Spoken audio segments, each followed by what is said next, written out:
South Asian issues are, Afghanistan's Taliban and the Pakistan's recently witnessed a new kind of confrontation. I want to get your opinion, what you are learning on this issue, sir. Thank you very much.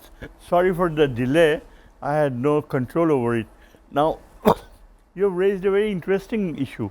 It's not the Afghanistan that the Americans knew would be fundamentalist, backward, and traditional. It's a new Afghanistan today where the Chinese support and the Afghan Taliban government's initiatives have created a breakthrough in economic growth, and the Afghan currency is strong, and it's quite possible that within the next few years Afghanistan could emerge as a normal exporting country. Now, as for Pakistan-Afghan relations, the subject that you have raised, now Pakistan has never felt very comfortable with their Afghan neighbours on the west, largely because of the fact that Pakistan had always believed that the Afghan Taliban had been brewing up serious insurgency problems in especially around the Pakhtunkhwa region, Peshawar, and also parts of western Baluchistan in the tribal areas. Now, there have been allegations of Indian involvement in Afghanistan, where the Indians have been trying to create very unfavorable degree of instability, and Indian intelligence has been notorious in sort of destabilizing countries in the neighborhood, including Bangladesh too. Now, Pakistan had seriously warned Afghanistan of the consequences, and it has clearly been being able to display superior air power, which would cause a great deal of damage on Afghan property and manpower too. But despite such Pakistani warnings, Afghans have shown resistance and a sort of adamant attitude towards their neighbours.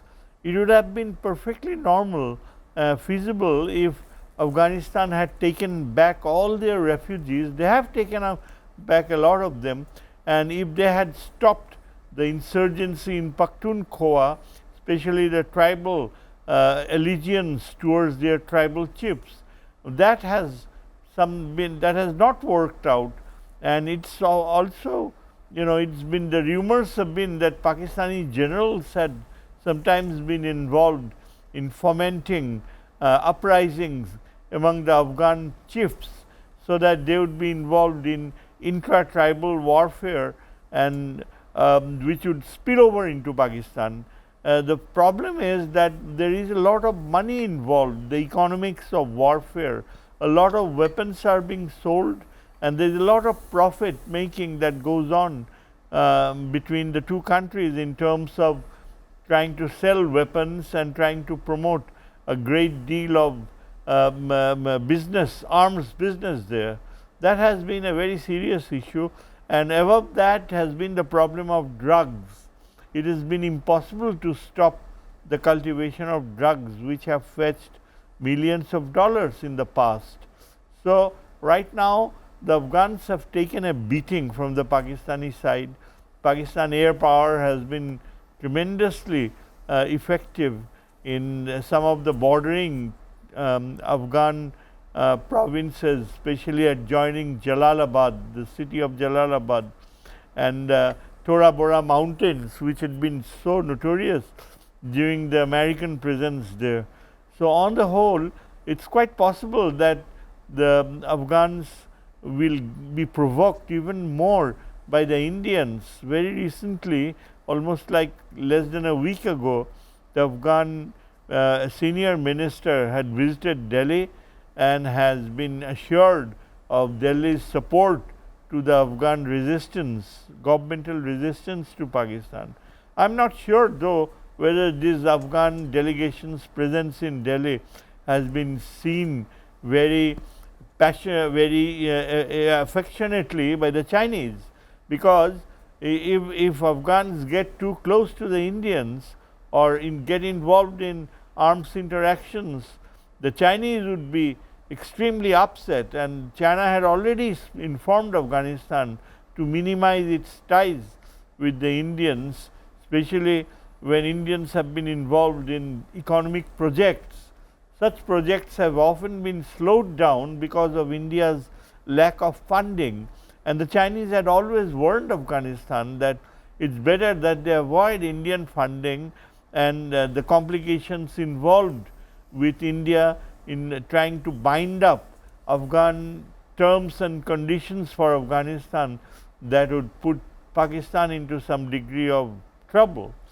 So, right now we are going through a phase of blame game, but on the whole I think this will not continue to remain a major problem for Pakistan, Right. in the sense that the Afghans are gradually learning more and more of the costs of war and of the costs of internecine tribal disputes, and the more they are aware, it is more likely that they would be able to come to some sort of an accord with the Pakistani the military that stays on its borders, and that eventually India will have to go on the back foot. All right, sir. South Asia, especially Afghanistan and Pakistan. Sir, I have one question to you. Recently, we have seen Saudi Arabia and Pakistan had signed a deal. I call it a NATO type agreement. If one nation is attacked, both the nations will have to respond.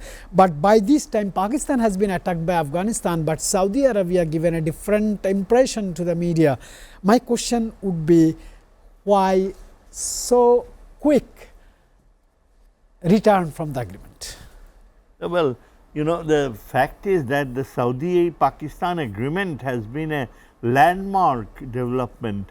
It has, in many ways, it has sort of ended the American monopoly over Saudi Arabia and the level of Indian economic power in Saudi Arabia. This is a string of change that Prince Sultan has brought about. First of all, the most significant earlier development was that he ended with Iran the Shia-Sunni conflict which went on, and decided to normalize ties with Iran, much to the shock of the United States. And then this is the second major development in terms of military and security partnership. The very fact that the Americans were going to leave Saudi Arabian military installations eventually, and that the Saudi prince had decided that Pakistan was absolutely necessary for the kind of threat that it might confront, just as it realized that when a part of Qatar was militarily attacked by Israel in the name of getting rid of the Houthis or some of those resistant fighters, Hamas fighters located in Qatar, the Saudis took no chances. Its prospect of getting close to Israel through the Abraham Accords gradually lost priority, and then of course Pakistan and Saudi Arabia getting to this very landmark agreement was a display of Saudi confidence on Pakistan's military power.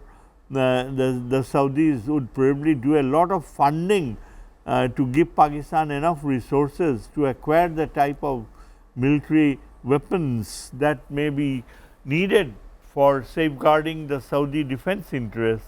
But then there is also the prospect that Saudis have to define how they would like to get involved in real terms if Pakistan is involved, say, in a war with India, or for that matter in this current low profile conflict with Afghanistan.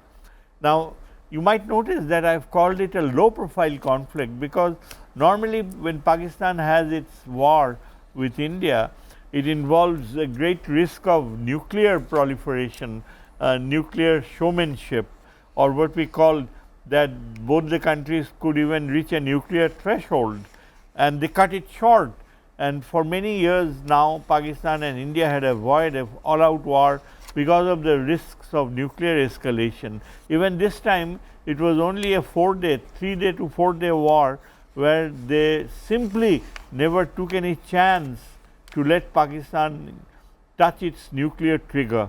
On the other hand, the current Pakistani military conflict with Afghanistan has a far less significant military dimension compared to the Indo-Pakistani conflict. In this conflict that the Afghans have, it has been a continuation of past trends of threats and escalation. The Pakistanis had never felt comfortable with their Afghan neighbours, and especially the prospect of claims on parts of Khyber Pakhtunkhwa and creating the idea of a Pakhtun homeland with adjoining parts of Afghanistan has always loomed as a threat to Pakistan's territorial integrity. From that point of view, the Saudis have decided that this is not a conflict where even the Pakistanis would like the Saudis to get involved. 200 years back, 300 years back, we heard that Afghanistan people used to come to India to invade. Later we have seen Soviet invaded Afghanistan. Later we have seen American soldiers has come in Afghanistan to invade, but no one could sustain and has gone. Now China is trying to do the financial invasion to Afghanistan. Do you think Afghanistan is more stronger than before according to the support by China and to some extent by Indian intelligence? Absolutely.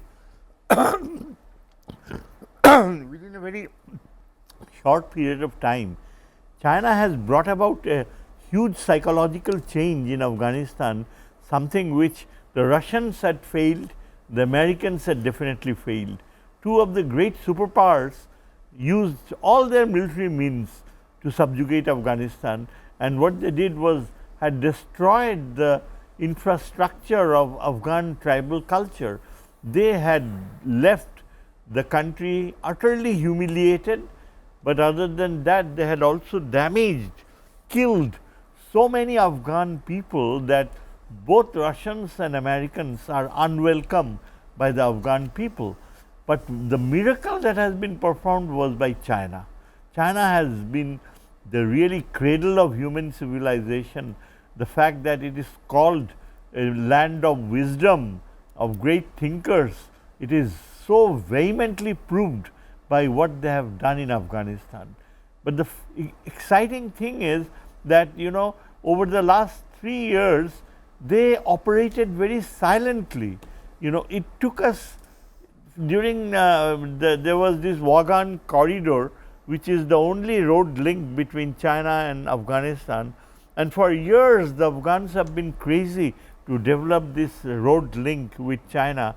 They had spent their scarce resources to build up this passage, and yet the Chinese had been very adamant not to let this corridor grow, because they have been very nervous that once the Afghans get a pathway, these Afghan fundamentalists might spread extremism in Western China. So the Chinese had always played a low key. Right, but sir. we really never realized that quietly they have been working in Afghan projects which they have kept sort of unknown from the rest of the world. Yes, sir. Suddenly in the last 1 year or so, we see that the entire Afghan Taliban nation have absolutely changed their psychology. They have developed this confidence to create rivers, you know, Right, a new river out of the barren land. They have taken up themselves the projects to build and reconstruct. Suddenly this tribal culture had learned the art of modernization, and who was behind it? It was China. Right, sir. And now you can expect that in the next 5 years, Afghanistan will even compete with Pakistan and Iran. Yes.